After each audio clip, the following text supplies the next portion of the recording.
Bureau chief मिल्लत news Syed Ziaur Rahman.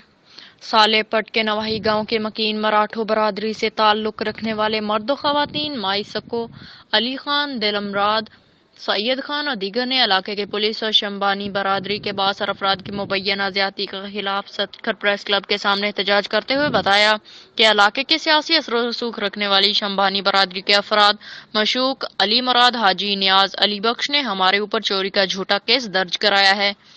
गुज़श्ता रोज जनूबी पंजाब और RD-86 police की नफरी ने हमारे घरों जवाबदारों के हमरा धावा बोला और घर में मौजूद मवेशी उठाकर ले गए हैं। जवाबदार हमें संगीन नताइज की धमकियां दे रहे हैं। मुजाहिरीन ने हुक्काम बाला से नोटिस लेकर इंसाफ और तहफ़्फ़ुज़ फराहमी का मुतालबा किया।